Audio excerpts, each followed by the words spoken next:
It's time for the Phil Ferguson Show.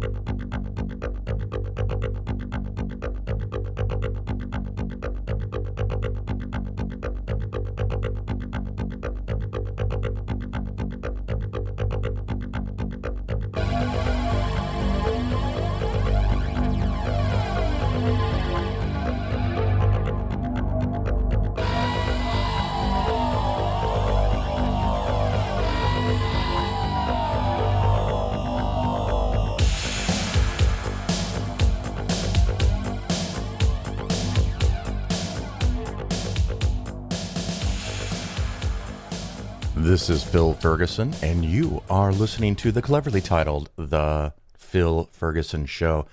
I don't even know. What show number is this? Hang on a second here. Now, let's see. We're going to call this 413. Does that sound right? Let's see. At first, I thought it had been like 10 days since I recorded the show, but apparently February is the shortest month, so I forgot about that for a moment. But yes, things are going well here in the Ferguson household, but I understand that it's not that way everywhere in the world. I'm thinking particularly right now of Ukraine and what Russia is doing, completely and totally, utterly destroying that company and sending it back to the Middle Ages. And I am heartbroken for the people of that country and their families and friends and everybody involved. But, you know, here we are. We have to move forward in our lives. I don't know. I'm so, I wish we could do more, but what is the correct more? I mean, it's so easy just to shout out, we should have a no-fly zone. Well, how does one do that? I don't know. Anyway, just wanted to get that out there to start with. Sorry for the bummer. Totally different. Okay, this is going to be the biggest swing you've probably ever heard in a show.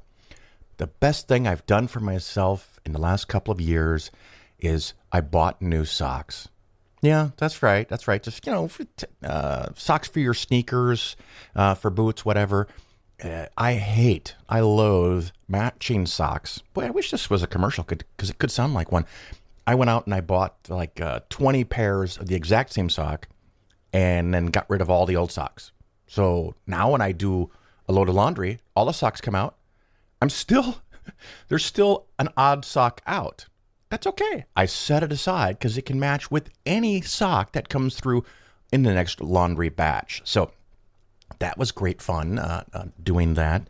The other thing that we did, a little more serious and substantial, a few weeks ago we took a week trip to Orlando area in Florida and went and saw Epcot.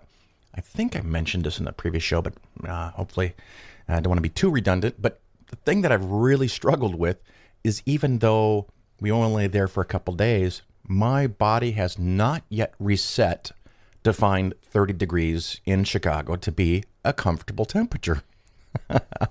I know, right? You're shocked. Usually I am the warmest one in the house. I will always say, put on a sweater, put on another shirt, do something because it's not that cold.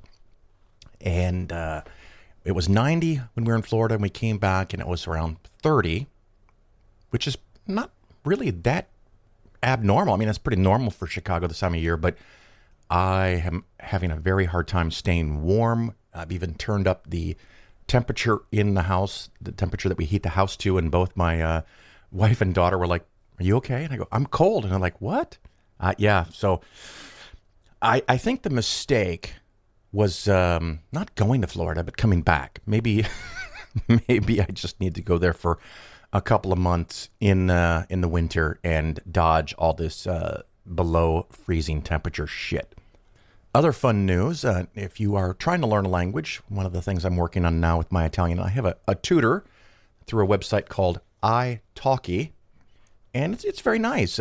They have professional tutors on there that can cost you real money, like a professional tutor should, and I haven't used one of those people, and maybe I will at some point where I'm assuming they're going to have some kind of homework that they're going to give you and drills and really fine-tune your grammar. But the thing that I want to do is speak. I just want to talk to somebody. So there are people on italki who are just I don't know, just Italians. I mean, they have almost every language on the planet there, and we just have a conversation. And the instructions I gave my tutor are, we're just going to talk.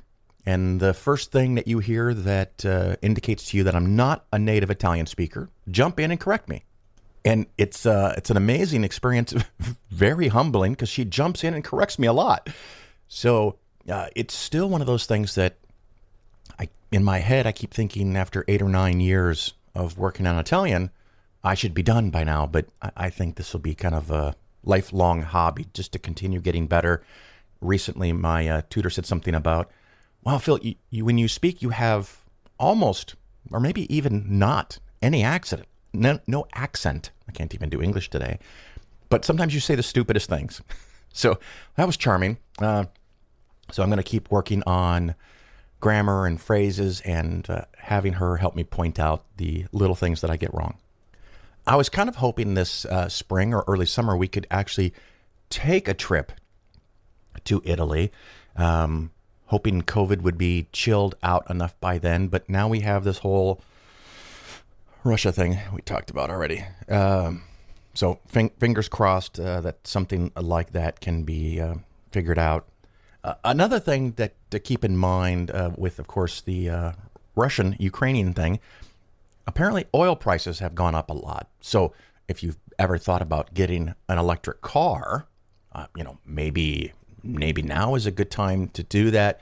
If you just do some Google searching, you can find some cars that are under $40,000. I'm thinking of the Chevy Bolt, which I own. There's the Kona, Hyundai Kona, and a couple others that are under 40. And I get it, for a lot of people, dropping $40,000 on a car is just really not an option. Depending on what model you get, if you have taxes that you owe, how do we want to say? So I'm thinking about the $7,500 tax credit that is currently in place if you buy a qualifying electric car. So first of all, you have to make sure it's qualified. It has to be the right kind of car. It can't be a Tesla. It can't be a GM product because they've already sold too many to qualify for the credit. And there's hope that would be renewed by Congress, but so far it hasn't. So there's other brands that you can buy, and you can get a $7,500 credit. The trick is that you have to have, what would we call this, a tax liability for that calendar year of at least $7,500 in federal taxes. So if your income is really low, first of all, it's almost impossible to buy a $40,000 car, but you won't get the credit unless you have a tax liability of $7,500. And I'm trying to be careful in saying it that way because, as an example, if your income is such that your total federal tax bill is $10,000, and let's say every paycheck or every quarter, if you have a business, you're paying the appropriate amount and you don't owe any taxes, that's fine. You don't have to have an outstanding amount due. You had to have a $10,000, or in this case, $7,500 or bigger liability, and then you would get that credit when you file your taxes for that year. So if you buy something in 2022, you won't really realize that $7,500 until you've done your taxes for 22 a year from now. Of course, if you're making quarterly payments or having money deducted from your payroll, you could always adjust that down to take into account the fact that you will pay net $7,500 less in taxes. And for a lot of people, buying any kind of new car is not fiscally responsible. And there's a growing number of used electric cars. Unfortunately, the entire car market is crazy right now, and the price you might have to pay for a used car is pretty high. But if you can find an old Nissan Leaf, a Bolt, maybe you can get one of these with reasonable mileage that's a few years old for under $20,000. And depending on how much you drive and how many miles are already in the vehicle, you might get really close to a point where the money you save using electricity instead of gasoline could come close to paying a big chunk of the monthly payment. I don't know that it would cover all of it. I mean, maybe if you're living in a really expensive place like Chicago or LA or New York, the amount of money you could save could help make those payments. And electric cars are still not right for everybody because you probably need to be able to charge at home. Some apartment complexes and buildings are adding charging stations on the property or near the property, and it'll get better over time, but just know your situation. If you have questions and want to know, how it works, you can always email me, phil@polarisfinancialplanning.com. So there's that. Later in the show, where are my notes? Hang on a second here. We have a couple different topics. There is an interview with JR Becker where we're going to talk about his new secular, skeptical, atheistic book for children. Absolutely fantastic. It's not his first book. I think there's 6 already. We'll talk about that in the interview. But he's doing a GoFundMe.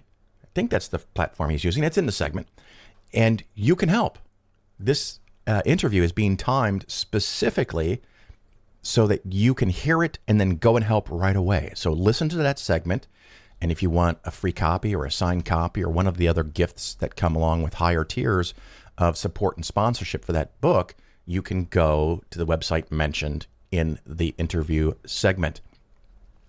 Another thing that I'm going to have a segment on is the idea that unless the markets jump back up in a couple of days, a couple of weeks, at the March 31st of 2022, shortly after that, you're going to get your quarterly statement. There's a good chance your quarterly statement is going to show a dollar amount that's smaller than what you saw on your quarterly statement in 2021. So far, not a huge drop, but I think the market, as measured by the S&P 500, as of today, is down 9 or 10%. And I wanted you to keep in mind that you've been investing for the long run, right? You've been doing this for years. You've made a lot of money. And matter of fact, if you look back just one full year from today, so 365 days, 12 months from today back in time, the S&P 500 is still up 15%. It looks down to you if you compare quarterly statement to quarterly statement. And I think this may come down to a psychological problem that, and I know I've been guilty of it in the past, every time I get a quarterly statement and I see how much I have, my brain resets to that's how much I have. And I can very easily forget what I had the quarter before, or the quarter before, or the year before. So corrections are normal. They're part of the process. Right now it's down 10%. In March of 2020, it fell when the COVID crisis started. It fell 30, maybe 40%, depending on how you look at it, in a month. And then over 6 to 9 months, it all came back and plus. So just chill and relax. And again, credit to one of my listeners of the show.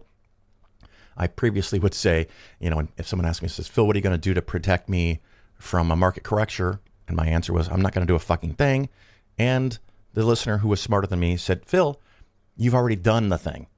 And I think that's a much better answer. So if you're near retirement, 15 years or less, you should be building your cushion. You should have your cushion. And that allows you many years to wait, if necessary, for the market to come back. And you can still take out your money in retirement. You can still retire on time as scheduled. So you want to be more thoughtful and more planning and have more conservative investments when you get to or closer to retirement. If you're 20 or 30 or probably 40 years old, you just got to ride it out. That's what the data says is the best result. So keep in mind that even though the market is down from January 1st, it's still up 15% over the last 12 months. So even if it falls another 10 or 15%, you're either at or close to positive. So don't freak out. It's going to be okay. We're going to take a quick little break, and then we're going to go into those segments that I mentioned. We're going to talk about some of that and have some great fun. Hang in there, and we'll get on with the really good stuff.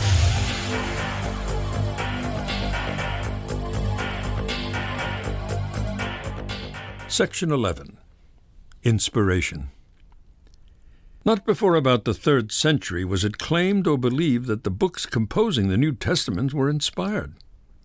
It will be remembered that there were a great number of books, of Gospels, Epistles, and Acts, and that from these the inspired ones were selected by uninspired men. Between the fathers there were great differences of opinion as to which books were inspired, much discussion, and plenty of hatred. Many of the books now deemed spurious were, by many of the fathers, regarded as divine, and some now regarded as inspired were believed to be spurious. Many of the early Christians and some of the fathers repudiated the Gospel of John, the Epistle to the Hebrews, Jude, James, Peter, and the Revelation of St. John. On the other hand, many of them regarded the Gospel of the Hebrews, of the Egyptians, the preaching of Peter, the Shepherd of Hermas, the Epistle of Barnabas, the Pastor of Hermas, the Revelation of Peter, the Revelation of Paul, the Epistle of Clement, the Gospel of Nicodemus, inspired books equal to the very best. From all these books, and many others, the Christians selected the inspired ones. The men who did the selecting were ignorant and superstitious. They were firm believers in the miraculous. They thought that diseases had been cured by the aprons and handkerchiefs of the apostles, by the bones of the dead.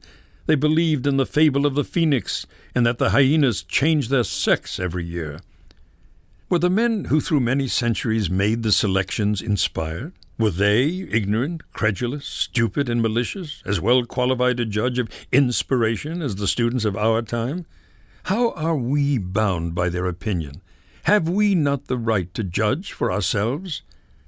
Erasmus, one of the leaders of the Reformation, declared that the Epistle to the Hebrews was not written by Paul, and he denied the inspiration of 2nd and 3rd John, and also of Revelation.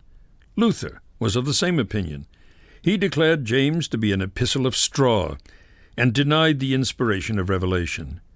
Zwinglius rejected the book of Revelation, and even Calvin denied that Paul was the author of Hebrews.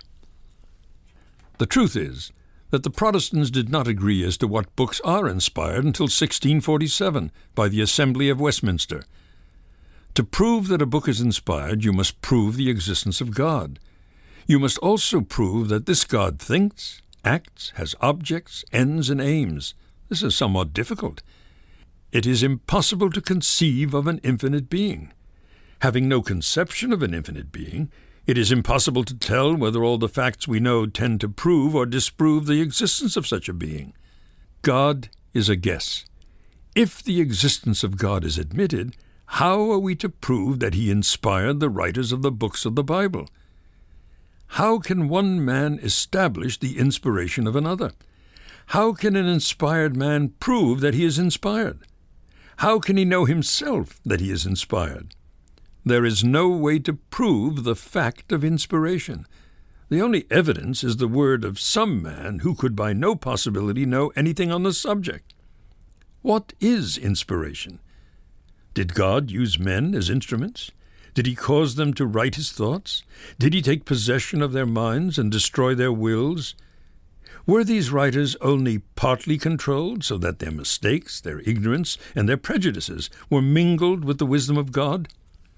How are we to separate the mistakes of man from the thoughts of God? Can we do this without being inspired ourselves? If the original writers were inspired, then the translators should have been, and so should be the men who tell us what the Bible means. How is it possible for a human being to know that he is inspired by an infinite being? But of one thing we may be certain. An inspired book should certainly excel all the books produced by uninspired men. It should, above all, be true, filled with wisdom, blossoming in beauty, perfect. Ministers wonder how I can be wicked enough to attack the Bible. I will tell them, this book, the Bible, has persecuted even unto death the wisest and the best. This book stayed and stopped the onward movement of the human race. This book poisoned the fountains of learning and misdirected the energies of man. This book is the enemy of freedom, the support of slavery. This book sowed the seeds of hatred in families and nations, fed the flames of war, and impoverished the world. This book is the breastwork of kings and tyrants, the enslaver of women and children. This book has corrupted parliaments and courts. This book has made colleges and universities the teachers of error and the haters of science. This book has filled Christendom with hateful, cruel, ignorant, and warring sects. This book taught men to kill their fellows for religion's sake. This book funded the Inquisition, invented the instruments of torture, built the dungeons in which the good and loving languished, forged the chains that rusted in their flesh, erected the scaffolds whereon they died. This book piled faggots about the feet of the just. This book drove reason from the minds of millions and filled the asylums with the insane. This book has caused fathers and mothers to shed the blood of their babes. This book was the auction block on which the slave mother stood when she was sold from her child. This book filled the sails of the slave trader and made merchandise of human flesh. This book lighted the fires that burned witches and wizards. This book filled the darkness with ghouls and ghosts, and the bodies of men and women with devils. This book polluted the souls of men with the infamous dogma of eternal pain. This book made credulity the greatest of virtues, and investigation the greatest of crimes. This book filled nations with hermits, monks, and nuns, with the pious and the useless. This book placed the ignorant and unclean saint above the philosopher and philanthropist. This book taught men to despise the joys of this life, that he might be happy in another, to waste this world for the sake of the next. I attack this book because it is the enemy of human liberty, the greatest obstruction across the highway of human progress. Let me ask the ministers one question. How can you be wicked enough to defend this book?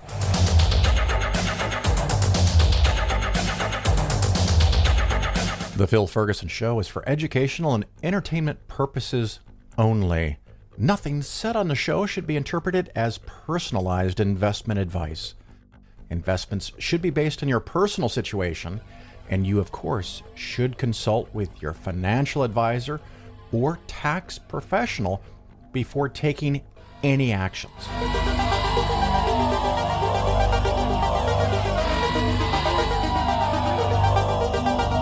I was talking to one of my clients today and explaining something to him, and he said, Phil, you got to do a segment on that. And I thought, you're right. I have to do a segment on that. So this segment comes from that conversation. And this segment, I'm going to talk about the psychology of people, humans, humanity, and looking at your statement.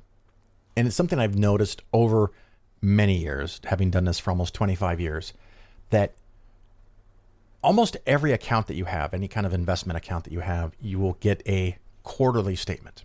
You may or may not look at it. You may or may not give it a deep review. But most people know about how much money they have. So if they have $1 million, and then they get their next statement, they have $1,050,000, or the next statement, they have $1,100,000. That's awesome. That's great.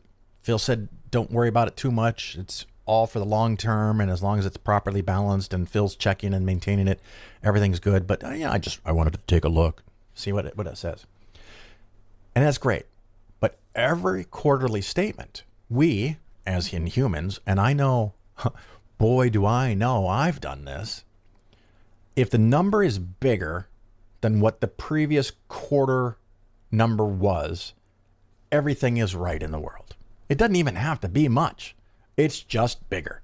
If it goes from $1 million to $1,001,000, oh, well, it didn't go up that much, but it went up. It's a long-term gain. Everything's cool. I'm okay. You're okay. Everything's going to be okay. But if you open that statement, and the reason this is important and the reason it came up with the client today is that we are in March of 2020. I'm sorry. To be back in March of 2020. But we're in March of 2022.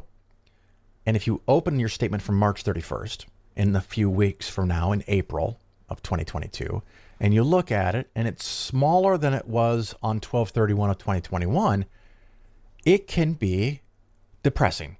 It can be saddening, debilitating, depending on how much it's down. But, if your $1 million went down 5%, and it's now $950,000, many people, and I struggled with this myself for a long time, it's very difficult to get over. So I don't know that you want to get over it. I don't know that I want you to not be sad, but just understand the possible psychology behind it. That you can look at a statement that was $1 million 3 months ago, and then look at a new statement that's $950,000. And something just goes snap inside your head. And it's like, I'm ruined. and it may be that 3 years ago, you had 600,000. It may be that 5 years ago, you had 500,000 or 400,000 because the market's gone up so much. And if you look over the last year, currently, well, the market for 2022 so far is down as of today, I don't know, 6%, 7%, something like that, because the market just went up a bunch. You could look at that. But if you look back at 1 year, you made a lot of money. If you look back at 3 years, you made a lot of money. It's just been this first quarter of 2022. Now, it may go down enough that you have the same amount of money as you had 3 years ago. That can happen. That's how investing works in the short run. But you're still way ahead from 5 years ago. You're way ahead from 10 years ago. You're way the fuck ahead from 20 years ago. And there are times where the correction's big enough that it sets you back, not just from what you can see from last quarter, but a couple of quarters or a year or 2 or 3 years. Just don't freak out too much. Understand it, be depressed about it, feel the anxiety. I don't want you to deny the nature of your existence and not feeling angst and anxiety about something that you don't want to look at. But just keep in mind, if you compare it only to what it was last quarter, you're forgetting all of the money and all of the gains that you've made over the last several years. And if you've done anything kind of like the Polaris plan or anything with a big collection of index funds where you have incredibly low costs and some money in your retirement plan, some money in your IRA, some money in your taxable account, and you've added where you can over the past few years, more money here, more money there, it might be quite a bit of a big shock to look at how much you have today versus 10 years ago. So keep that in mind.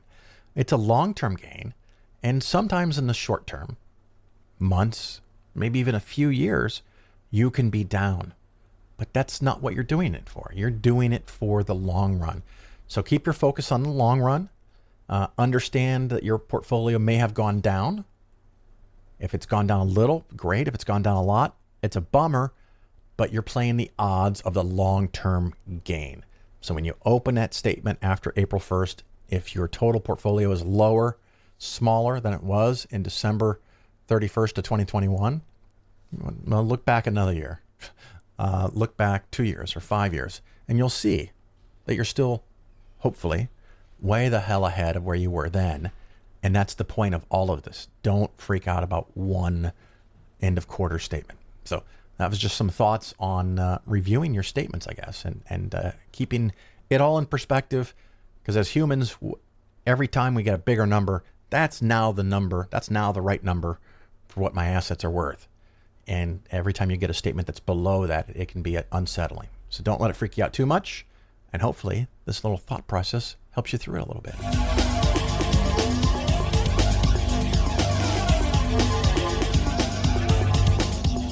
You're listening to The Bill Ferguson Show. This is a technical update on the Department of Labor rule that I have mentioned in some previous episodes. I'm going to do a quick review of what I've talked about before, just so everyone knows in case you didn't hear those other shows, and then give you a little update on my adventure through this process.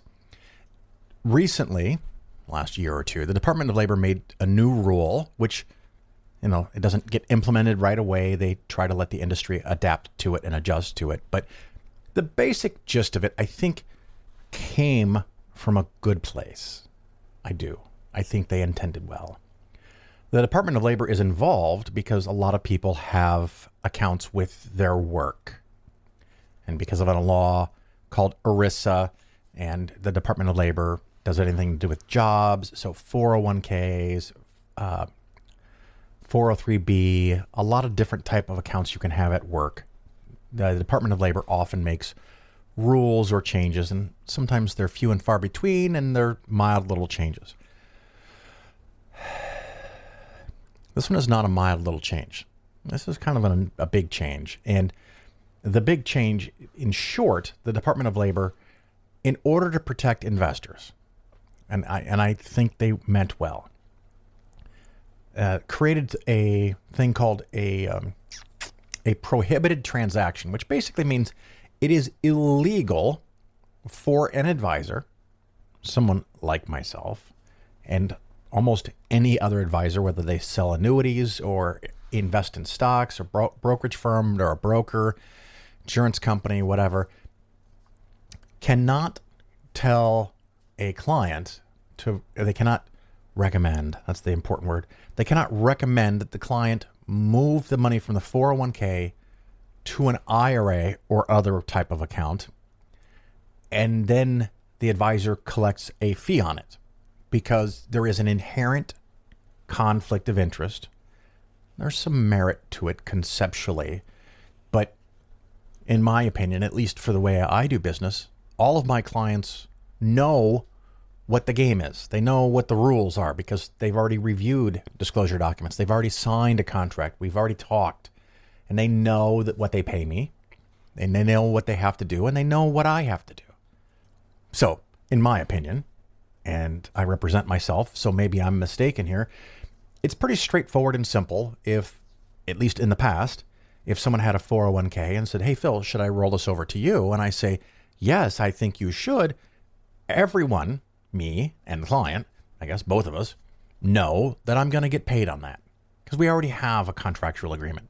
It's pretty straightforward. It's not that complicated. But the Department of Labor has decided that that is a prohibited transaction. It would be, per se, illegal to do. So what exactly is illegal? What is illegal is an advisor who makes a recommendation that you move your portfolio, your investments from your 401k or other employee-sponsored qualified/retirement type of an account into an account where the advisor would then get paid. So that is a prohibited transaction. An advisor cannot make that recommendation. As you would expect, the industry kind of flipped their shit and said, hey, wait a minute, this is a really big part of the business. If everyone that came to me had a 403b or a 401k and said, I want to roll this over for you to manage and invest in your plan, Phil, and I would have to say, I can't recommend that you do that. I guess more precisely, I can't recommend that you do that. It's semantics now. I cannot make the recommendation that you do such a thing because it's in violation of this regulation from the Department of Labor. Because the industry flipped out, rightfully so, I think, in this case, the Department of Labor came back and said, okay, we are going to hold on for a little longer, and then we're going to create rules. As long as you do these certain things, you can apply for an exemption to the rule. And if you qualify for the exemption and you do all the things necessary to qualify for the exemption, you can then be able to do the thing that we just told you is illegal. So my concern has been, whoa, what exactly is the exemption? Because the Department of Labor has not been particularly effective at communicating what exactly is required, what exactly what one needs to do, and how one documents and how one reviews it, and et cetera, et cetera, et cetera. So recently I attended a webinar, which was an hour and a half long, all about this very specific subject. A lot of technical information, and I was delightfully surprised that it was a presentation that was clear, organized, good PowerPoints, not big paragraphs to read, not unrelated topics on the screen versus what the person is saying. And they went through a lot of detail. And some of the detail I now know more about. I feel more confident in my understanding of what's going on. But I don't feel better about what's going on. So I have a clearer understanding, and it hasn't helped my mood. It hasn't helped my concerns. And I don't think it's helped you. But here's the short summary. Based on what the Department of Labor has published so far, and based on the professionals that I watched through the company that I do my, they help me with my annual regulations, registrations, all the compliance stuff that I have to do because as I've told you before, it keeps getting more and more complicated. Every year I spend more money on insurance for my business, and every year I spend more money on doing compliance work. And I hate that shit. That's why I pay somebody to do it. But a lot of times I still have to get involved and answer certain questions. I like just talking to people and helping them make money. That's what I like. But to run a business, you got to do other shit. So this webinar basically broke it down that there's 8 different things that you have to do to file for the exemption. Now, it's not necessarily clear that these 8 things are exactly what the Department of Labor wants or doesn't want. It's kind of guessing what the man behind the curtain wants you to do.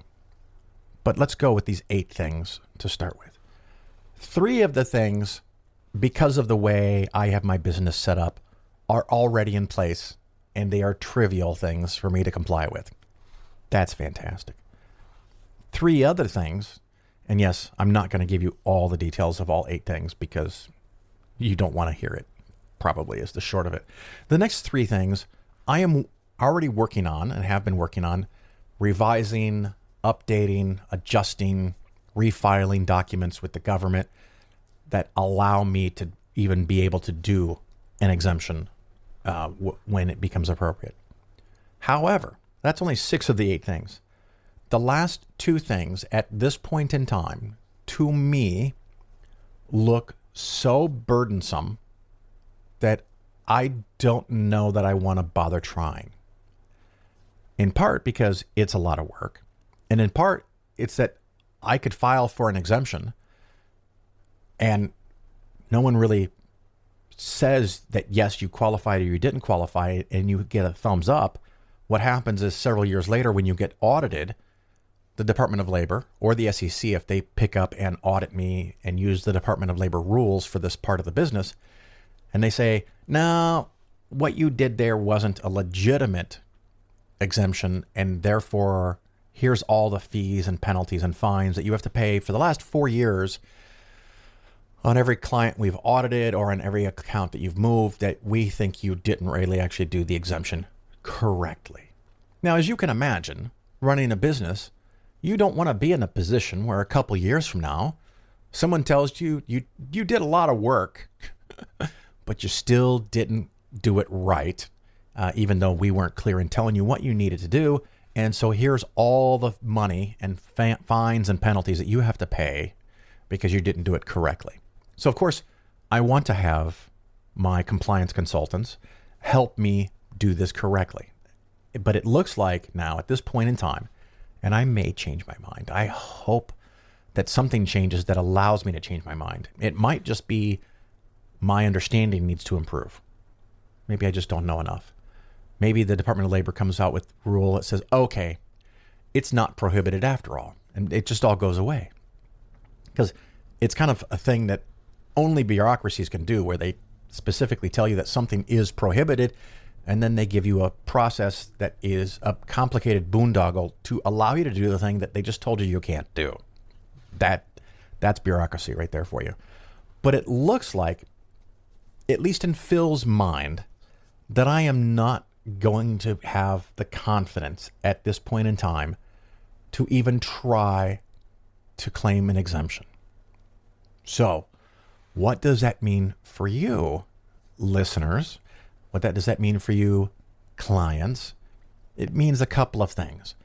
If you contact me and say something like, hey, Phil, what do you think? Should I roll my 401k over to my IRA that's held at TD Ameritrade and you already manage and get a fee from? I'm going to have to give you this whole backstory for the last 10 minutes. And then I'm going to have to send you something in writing. And I'm not sure exactly what that is going to be yet. And it might be more formal as time goes on. But in the email, I'm going to have to respond to you saying that at this time, as a business, I have decided that it is in my best interest to not review your 401k, to not give you an opinion, positive or negative, on your 401k, and to not make any recommendations whatsoever what you should do with it. Because during this webinar, the thing that really made my head want to explode is that if I don't make the recommendation for you to move it over to the IRA that I manage, I still might have to be on the hook for making a recommendation that you leave it where it is, which means I can't make that recommendation until I know certain pieces of information and review all the information. And so I could put myself in the position where I'm doing a lot of work to tell you to not move your 401k. I'm never going to get paid on it. I'm never going to make a dime on it. And I still open myself up to failing to do it correctly while telling you to not hire me. It blows my mind that this is even a possibility.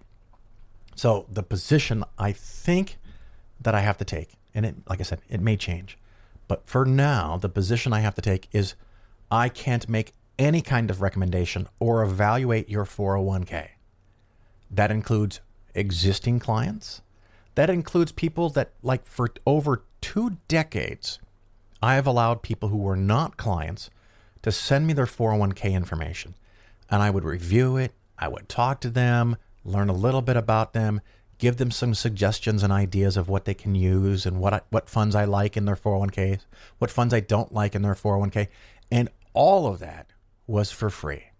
Now, part of it was because if you do some services for people, even if it's free, a small percentage of them might someday hire you. It's also because I really liked doing it. It's the driving force, a couple driving forces for me. One is I didn't want to be poor when I became older. And it wasn't so much that I wanted to be rich. I just didn't want to be poor. Okay, I've solved that for me personally. But the other thing is that I really want to help other people. This stuff is complicated. And if I can help someone make a few % more per year, even if I didn't get paid, I thought that was pretty fucking cool. So at this point, Phil Ferguson and Polaris Financial Planning, if you send me any emails about your 401k, whether you're a listener or a current client or you intend to be a future client, I'm going to have to send you an email that's going to sound awful. That I'm making a choice as a business to not review your 401k, to not look at your 401k, and to not make any recommendations. I'm not going to recommend that you keep it. I'm not going to recommend that you move it. I'm not going to make any recommendations because I'm not even going to fucking look at it. And with that philosophy, with that strategy, which I don't like a lot, I'm hoping to remove myself from the possibility that I've not done the exemption correctly because I didn't do anything that needs to be exempted. So if it's prohibited, I'm just not going to go fucking near it. And it is a heartbreaking thing for me to do. Now, luckily for me and for my business, I have enough clients already, as you know, by the current $5 million minimum for new clients. I'm going to be okay. But it really dramatically reduces the ability that I have to help other people. And that's a very big concern for me. There is the possibility that in the second half of this year, I have already planned in my schedule to review, redo, check up, audit, whatever, all of the policies and procedures for my company, update everything. Maybe there'll be new information available to me at that time, and with updates of policies and everything, maybe something will change. I'm not optimistic, honestly. I'm not optimistic. So if you want me to look at your 401k, whether you're a client or not, I'm sorry. I apologize in advance.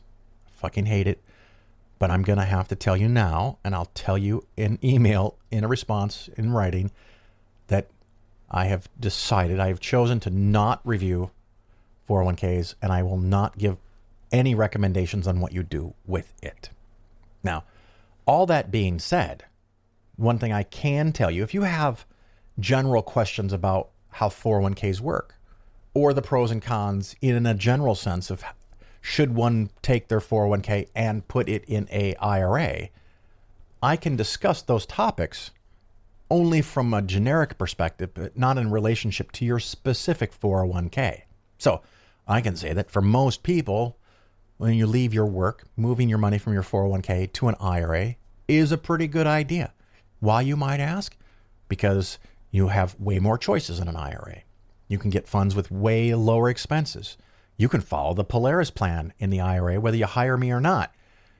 I think the pros outweigh the cons. I've also seen in the past where I've had clients hire me that have 8, 10, 12 different 401ks from different employers over the last several decades. You don't want to have that.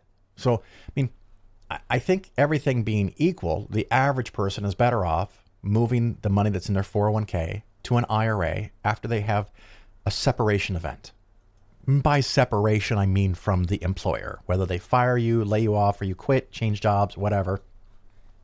Generally speaking, I think that you are better off moving the money from the 401k to an IRA. So that's generic advice that I say to everybody. So it's not specific to any one person. I'm not giving a recommendation on your particular 401k. If you are already a client, and I just had to do this today, which is why I'm doing this segment now. One of my clients called me and said, "Hey, Phil, I'm changing jobs. I have this old 401k. Should I roll that over to TD Ameritrade into my IRA to have you manage it?" I cannot give you a recommendation on what you should do. I can't look at your 401k. I can't say, well, you can't move it over, but you could do this, because I was kind of hoping. The original way that I interpreted the law is that what I could not do is give a recommendation and then collect a fee.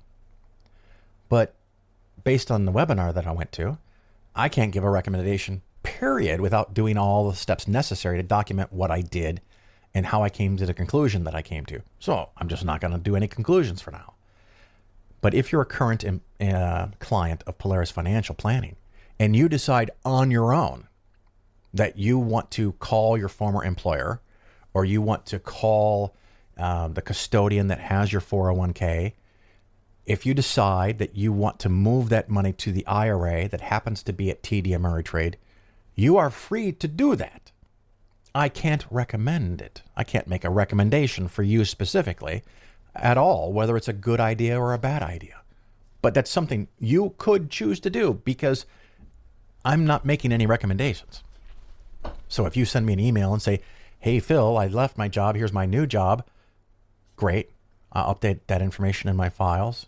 And then you go ahead and contact the former employer and move your money, and it shows up one day in the IRA, and you say, "Phil, it's now in the IRA. Can you blend it into the plan?" I don't think that's any problem at all. You and I didn't have a conversation about whether it's a good idea or not. I didn't recommend it. I didn't not recommend it. I didn't take a position on it because I didn't even fucking review your situation in relationship to your 401k. The other thing that you can do if you are a client of Phil in Polaris Financial Planning, well, again, I will not review your 401k. You are permitted, I think it's perfectly safe, that every year or so, and particularly if it's a large part of your portfolio, you can call me, you can email me, you can send me a copy of a recent statement saying, "Hey, Phil, I'm not asking for your opinion. I'm not asking for any recommendations, but this is my 401k. This is how much money I have in it. And these are the investments that I chose personally without any recommendation or advice from Phil. This is what I have." I can add that to the plan, to the outline, as a piece of information of what I know about you and your existing assets, just like we can talk about anything else financially related in your life. We can talk about it. So we can talk about the fact that you have one of these, but we can't really go over the details. And I can't make any recommendations that you do anything different. But you can send me the details. You can send me the information to look at. So hopefully that was really clear. And I thought this would be a 5-minute thing. But here we are, 20 minutes into it. An update on the Department of Labor rule that an advisor recommending that you don't roll over your 401k to an IRA that the advisor might get a fee on is still a prohibited transaction. And I am of the opinion that doing the exemption is more trouble than it's worth. So I, for now, will not be doing that. I'll let you know if it changes, but that's where I am for now. So let's do something fun for a few minutes instead.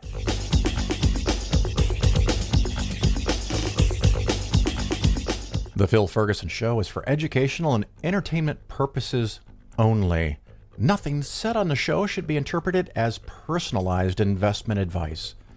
Investments should be based on your personal situation, and you, of course, should consult with your financial advisor or tax professional before taking any actions. No sex until marriage.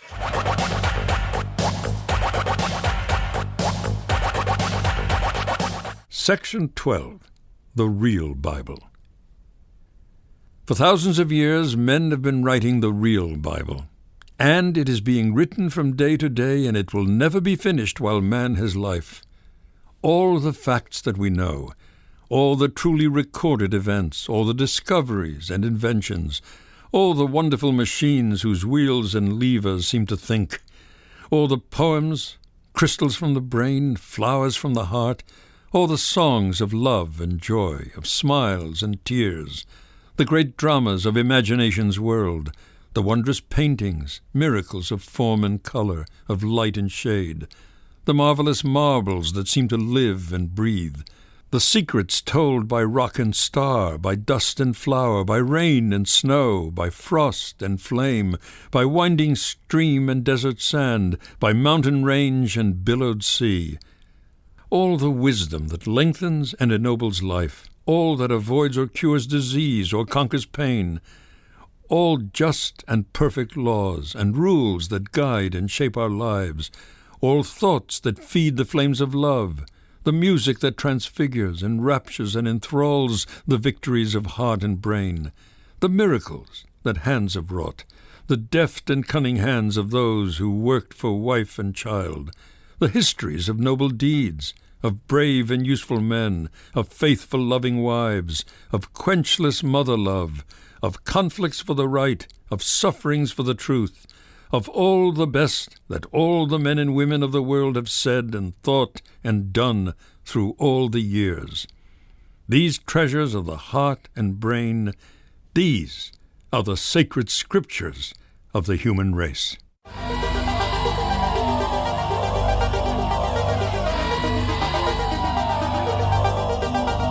You're listening to The Bill Ferguson Show. Welcome back, everybody. And hopefully you enjoyed the little break and maybe you got a nice stretch in, maybe walked a mile and you've come back. And I'm delighted that JR Becker is with me today. How are you, JR? I'm doing great. Excellent. Glad to be here. We were wasting good stuff pre-show, so we have to go over some of that again, I think. But just for the listeners, you have already created, and they're available for sale in any good bookstore, a series. Is it 7 books, the Annabelle and Aiden series? Yes. And you've been on here. You're a friend of the show, fan of the show, whatever. Why don't you give us a brief rundown of what these books are and how many copies people should buy? I love that question. Okay. Yes.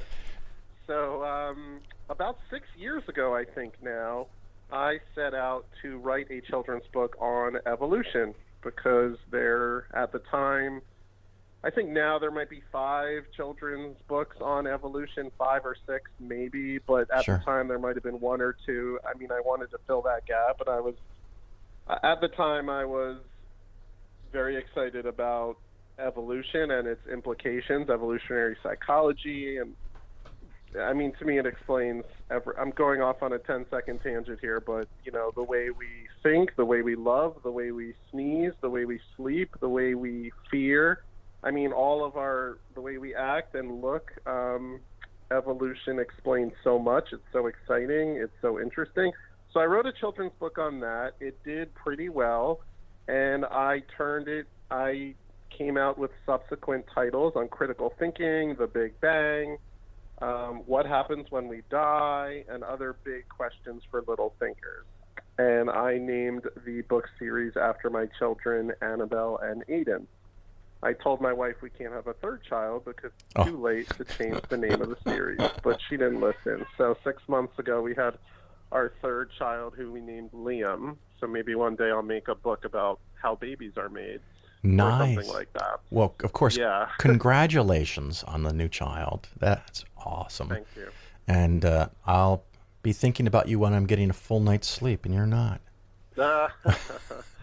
I've been there and done that. And what I'm going to do, if you don't mind, I'm just going to rattle off the books in order here just to give the listener a flavor for what they're missing out on. We have The Story of Life, as you mentioned, the first book.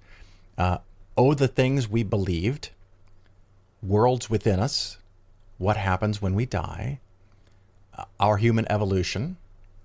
Oh, actually, that's Sapiens, Our Human Evolution. The World Was Made for Me. Oh, I like that. Sneaky. And Oh My Gods, A Brief History of Belief. And each one of these is if I remember the form factor, they're like, what, 9 inches square, 10 inches square? They're both about 9 by 9 inches, the hardcovers.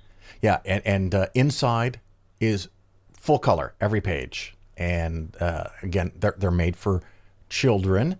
I don't know that I would give it necessarily to a 6-month-old because they'd probably chew on it and rip it apart. But little kids can go through it and look at all the pictures, and you can read them bedtime stories and show them the pages. And then when they get, depending on the child, 4 to 6, whatever, they can read it on their own. And does that sound about right for the target age, or am I messing that all up? Yeah, that's perfectly right. A lot of grown-ups say that they learned more than their kid did. They learned a lot from it too. So it's really, I would say, ages most, appreciated the most probably by ages 5 to 9, but really anything above that as well. Well, and it's so awesome because we are targeting probably, I don't know if it's intentional, an audience that might be more scientifically literate to start from. But yes, I could see how reading any one of these books could be like an aha moment for the adult that is reading that book.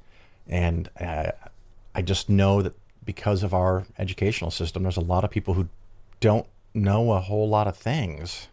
And that's kind of a problem, but not the main focus of today. Yeah. And also all of the books contain, hidden inside of the illustrations, there are footnotes for adults and teenagers.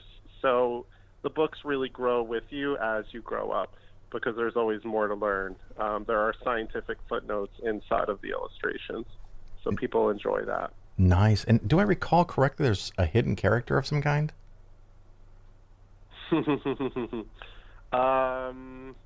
Well, there's Tardigrade Tom. There we go.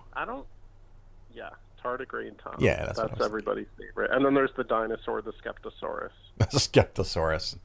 Excellent. Yeah, Now, he kind of brings people down to earth in a way. Sure. You had an idea for a new book, and you are launching was it a GoFundMe? No. For a new book, we're doing a Kickstarter campaign. Kickstarter. I knew that wasn't right as soon as I said it because you just told me a few minutes ago you're doing a Kickstarter, and the new book. Yeah. When does the Kickstarter start?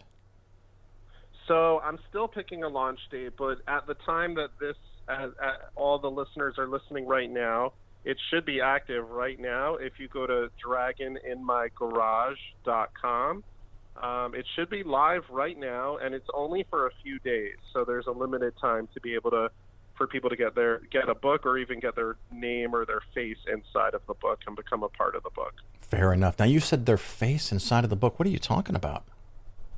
So that is a fun perk we started doing with our first book, that people could actually purchase a face spot in the book. So they will actually be a character in the book.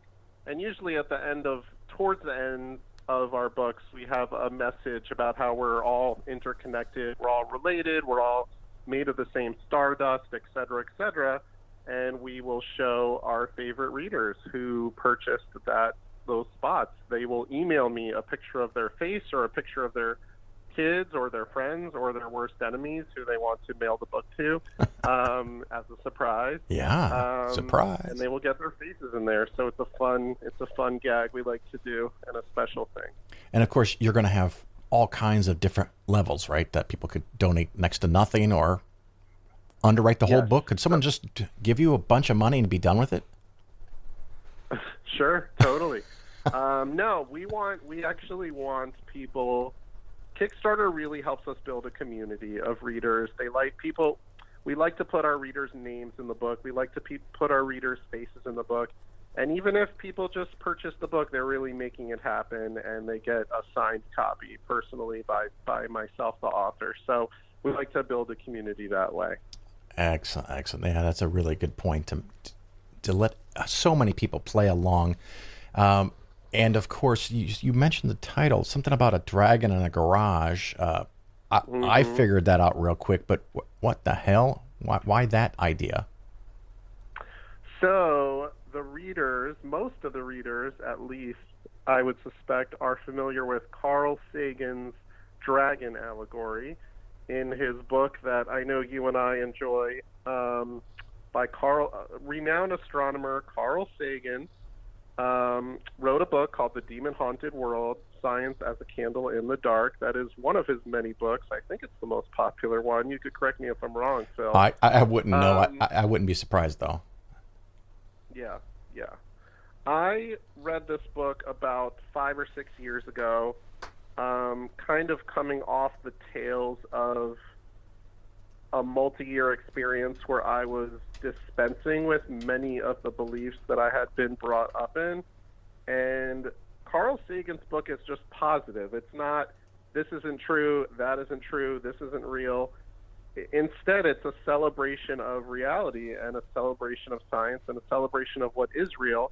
And it explains that what we have, it basically explains, and it's sad that this has to be said to myself and to the world, but reality is good enough. We don't need to completely romanticize and limit ourselves to completely engaging in fairy tales and mythology and Atlantis and alien sightings and conspiracy theories and all of the pseudoscience that so much of our world is completely caught up in, whether it's from Alex Jones or it's from religion or politics or whatever it is.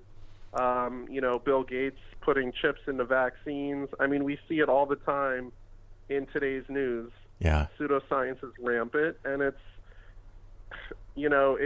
I mean, you and I could talk about this for hours, but Carl Sagan is like, what about the fact that we found 4 million-year-old footprints in lava, or that we're all made of stardust, and all these other things that are, number one, true, number two, incredible and amazing, and number three, we could use today in tangible ways to change the world, to heal the sick, to grow crops, to do all these amazing things. So, and yes, one of that book really. My favorite things, you probably know the topic, the subject, the pale blue dot. Yes. Yes. When I don't remember if it's Voyager 1 or Voyager 2, or Voyager, as Star Trek likes to call it, got past Saturn and turned around and shot a picture looking back at Earth and captured an image of Earth through the rings of the planet Saturn. And it's really like 4 pixels of kind of bluish. So amazing that the Earth comes down to 4 pixels on this giant photograph. Absolutely amazing. I'm going to ask you a trick question. Guess what book from Carl Sagan I read first? And I was going to say, I'm going to give you a hint. It's not Cosmos, and it's not Demon Haunted World. So now it gets really tricky. Is there one called Pale Blue Dot? I don't know if there's a book called that. There probably is. The first one I read, it was called The Cold and the Dark. Are you familiar with that? No. The Cold and the Dark, and I'll give you the subtitle, The World After Nuclear War.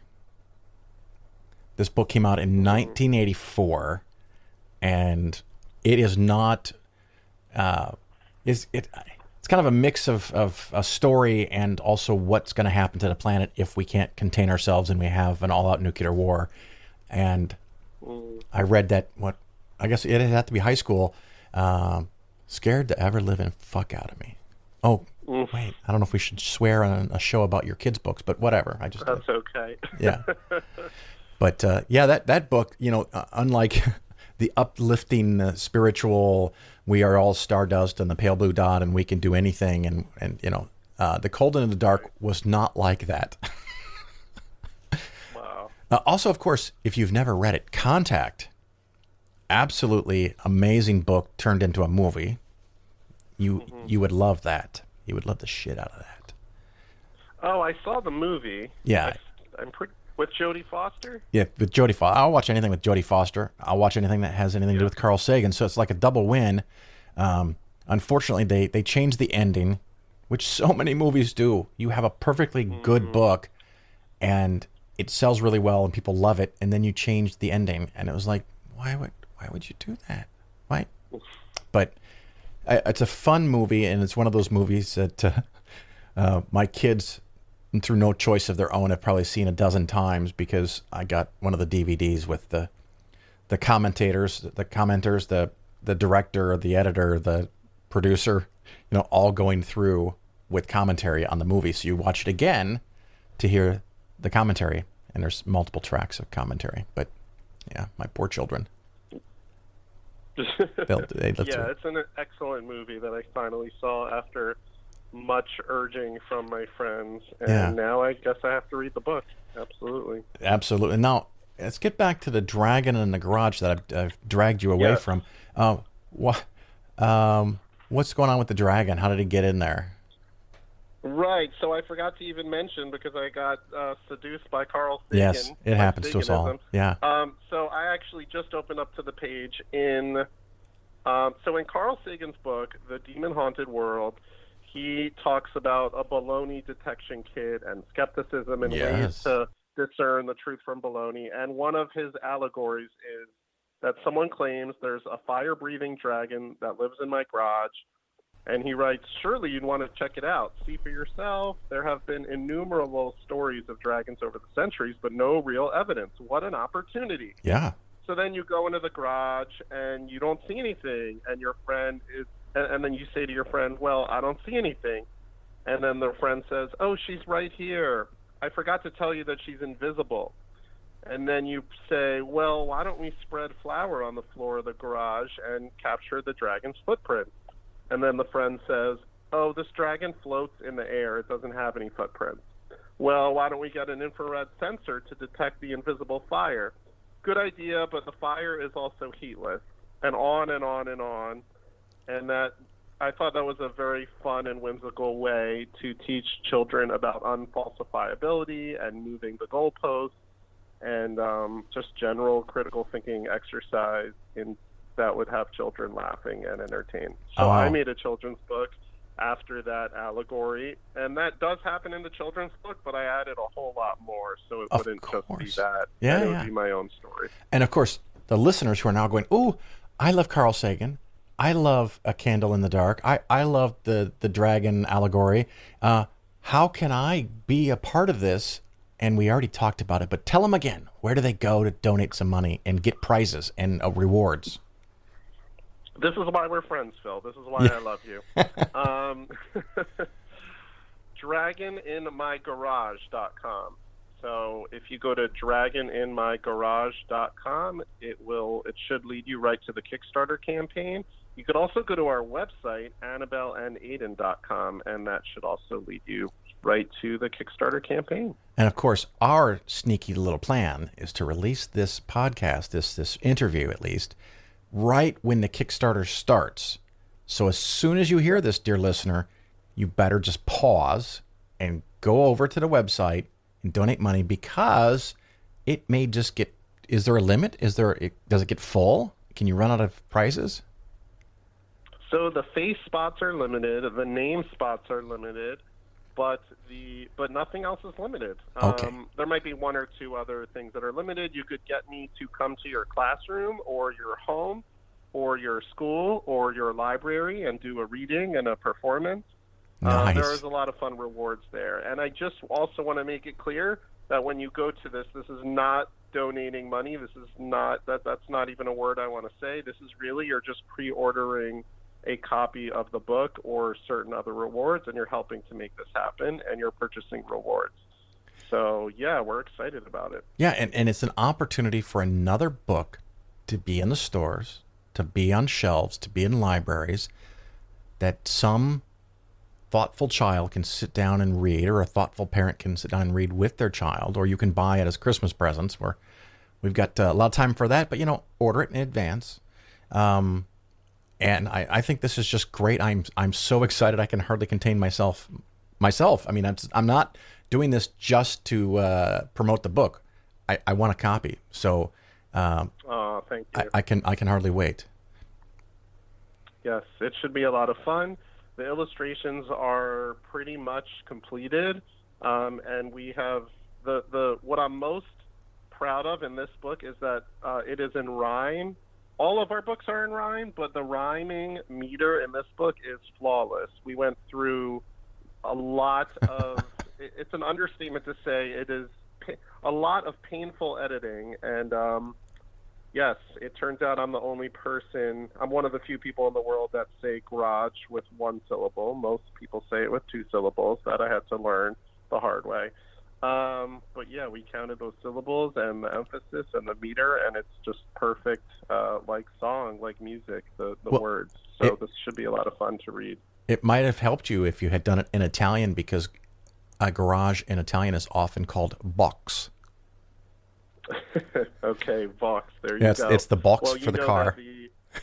You know that the illustrator is Italian, so I do. Maybe. Excellent. Is there anything else we should know about you, your works, about this book before we wrap up? That's all. I just want to say I'm so grateful to this podcast and to you as an amazing person and human being and friend. I mean that sincerely. And every book that we come out with, our Kickstarter campaign is sort of our litmus test to see how much people are interested and how much we should even continue making titles. We really, so far, I mean, the last project for the book, Oh My Gods, A History of Belief, did better than any project, any title we had before it. So we heard that loud and clear, and that is the reason why we're continuing to come out with these books, because they are hard work to come out with. It's a lot of research, a lot of editing, a lot of work that's fun, but a lot of work that's less fun. So we really, it means a lot to us when someone comes on to our Kickstarter and even gives, $15, $18 and just gets a copy of the signed book. Sure. It means a whole lot to us, and it keeps us going. So that's all. DragonInMyGarage.com. I was just going to ask you for that one last time. You got it in there. Thank you, JR, for coming and spending some time with us. And, of course, everybody, go get the book. JR, thank you again.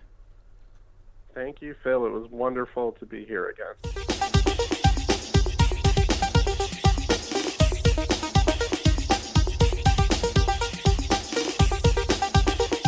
I am delighted that you are here. Thank you for listening to The Phil Ferguson Show. I had a follow-up thought on one of the things I talked about in the opening segment, EVs, electric cars. Don't buy, I don't know, what would we call this? The mind-washing? Mind-bending? Fake news? Yeah, fake news. Often I hear people talk about or spread or repeat the idea that our power grid cannot handle if everyone went to an electric car tomorrow. Well, first of all, I don't believe that's true, and I'll get to that. But even if that was true, everyone is not going to own an electric car tomorrow. They can't make them fast enough. Even if today we said you could only buy an electric car going forward, there's still a lot of gasoline-powered cars that are on the road, and they just don't disappear unless there's some kind of program to buy them off of users. So that problem isn't going to exist for quite some time. I'm thinking pretty close to 15 to 20 years before the vast majority of cars are electric. So that's not a problem we have to worry about today. But from a net energy usage standpoint, it is very easy to ignore all of the electricity that's used to get gasoline to your car. So the vast majority of oil that comes out of the ground in the United States requires pumping. And those pumps are powered by electricity. I know, right? And then it's got to be pumped further to be in a storage tank. And then it probably has to be pumped, or the storage tank is above elevation. It has to be pumped into a truck or added to a pipeline. And then that really heavy, thick crude oil that might have to travel thousands of miles, it's all pumped. Or it's put into a truck that then burns more gasoline and or diesel, one of the variants that comes off of the oil. And that oil is then moved to distilleries. That's not the right word. Refineries. That's what I'm looking for. Moves to a refinery. And a refinery creates a lot of heat to induce chemical reactions to separate out different parts of oil, like kerosene, diesel, gasoline, and other products and or byproducts. And all of that requires a phenomenal amount of energy, generally provided in the form of electricity. And so, I almost forgot. Then those different components, like gasoline, has to be pumped into storage tanks that hold the gasoline, and then it gets pumped again into a truck, and then the truck drives across the country and delivers gasoline to your gas station, and probably the gasoline just falls from the truck into the tank underground, but then electricity has to pump it back up to your car. There have been many places that have done the calculations that suggest that we use more electricity in the oil/gasoline process than is necessary to drive a car an equal number of miles. So if that's all true, and I believe that it is, the net energy that we would have to create as a nation is zero to switch from gasoline powered to electric powered vehicles. We don't need more electricity. We might need it in different places.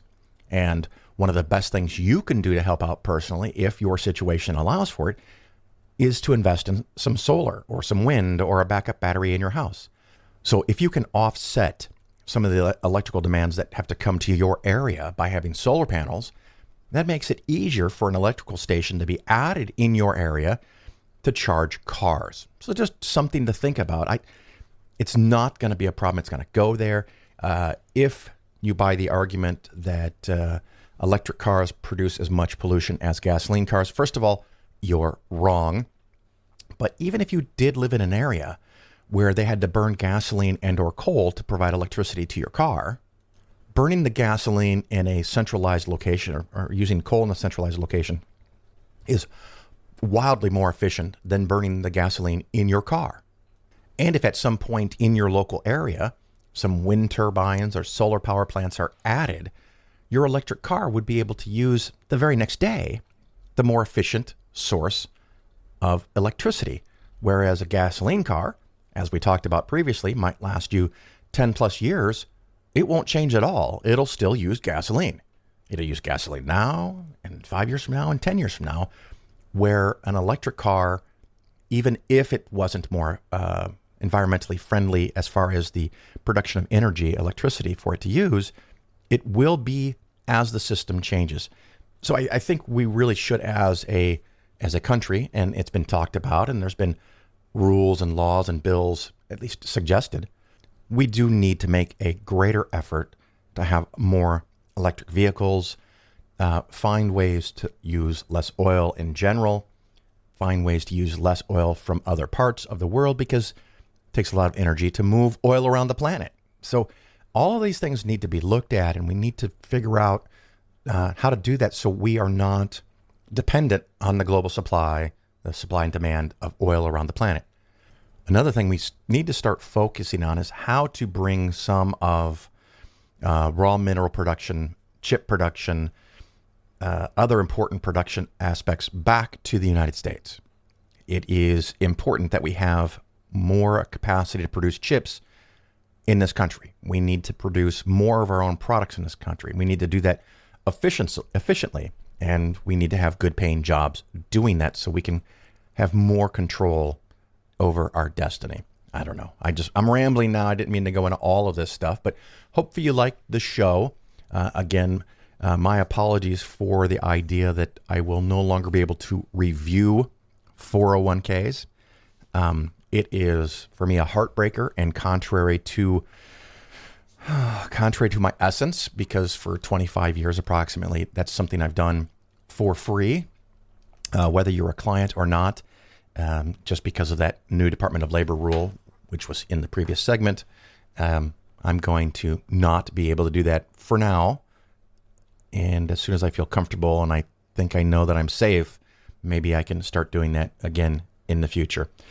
Quick reminder, Easter weekend, American Atheist Conference in Atlanta. I think the hotel, at least the rooms reserved for the conference, are all gone. You still might be able to get a room. And of course, there's hotels nearby where you can pop into the conference and not have to go too far to stay or sleep. But I do hope to see you there. It's the first really big conference I've been to for 2 years. 2.5 years. Oh my God.